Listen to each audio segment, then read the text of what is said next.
अमीन खान गंडापुर के मकान में सैलाब मुतासरीन का सामान काफ़ी तादाद में पड़ा हुआ है। हमें एक रिटन कंप्लेंट मौसूल हुई थी। السلام علیکم ملګرو، بلال یم ستاسو ورور او د پی ټی آی ورونو ته یو نصیحت کوم چې کوم ملګرو د شیر افضل مروت صاحب چې کوم د پی ټی آی د چیرمن صاحب وکیل د وکالت ورلکې د هغه په کوم هغه ډیلا کې چې کړو چې جو بھی میری لیڈر کو اس طرح کے الفاظ بولے گا تو میں اس کو ماروں گا.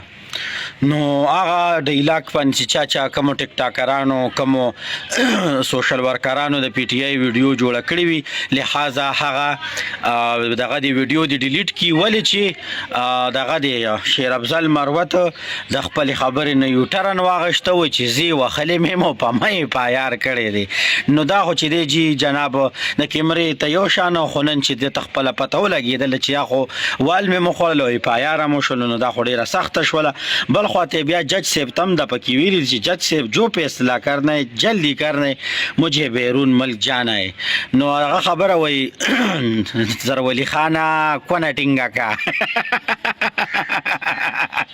یوتیانو تاسو چې په کم شیز نه کم چانه خیرو جوړوي غ زیرو وی او مونږ ته داغي د شکل نه پته لګی چې دا سړی زیرو دی، خو تاسو په داسې ننګ او غیرت کوي چې زویم چې توبه خدای توبه لکه د چتی چې دی په جاله کې خپېس منتنی ولې و چې جوړ د اسمان ما په خپوټینګ کړي دی، نور هغه اسمال نه وی چته وی. نو یوتیانو راته د چتونه خیروګان جوړ کړي وی. نو مهرباني کې د شیر افضل مروت صاحب په دغه باندې چې چا ویډیوز جوړ کړي وی هغه ډیلیټ کړي. دوی مې خبره ترازو ته جناب د پی ټی آی الیمین ګنڈاپور صاحب ګنڈاپور صاحب خو چې دی د ټینټونو د خیمو غل په خپل وخت پی ټی آی والا به وي جمعیت والا خیمه ښکته او خیمه پورته او هغه صرف په جلسه میدان کې پرتی وو او ټینټونه خوار شو خلک به ګرځیدل. نو موږ نه د خیمو نه د کور نه چې دی د الیمین ګنډاپور چې د پی ټی آی کوم سابقه وزیر هم دغه د کور نه چې دی په د خو د غټ تعداد کې چې دی د سیلاب متاثرینو چې کم ټینټونه او خیمې وي هغه د هغې د کور نه راووتلې. زما یو ملګری دی پی ټی آی والا دی، هغه ته مې چې دا ورولېږل نه وایي مړه بس وي دا دغه سیډ والا داسې سغله شانته کې دی، هغه رامي بله لخته خبر راته اوله. خو راځئ ملګرو دا نیوز در سره لږ شانته کې شریکوم. د الیمین ګنډاپور صاحب په کور چاپهوالی شوې ده او تېنه ښه په ګڼ شمېر تعداد کې چې دی ټینټونه برآمد شوي دي. خو چې اوس په یوتیان دی له څه پرتوګ جوړوي که نه پرتوګ هم وتی دی بې غیرت دا در سره واورئ.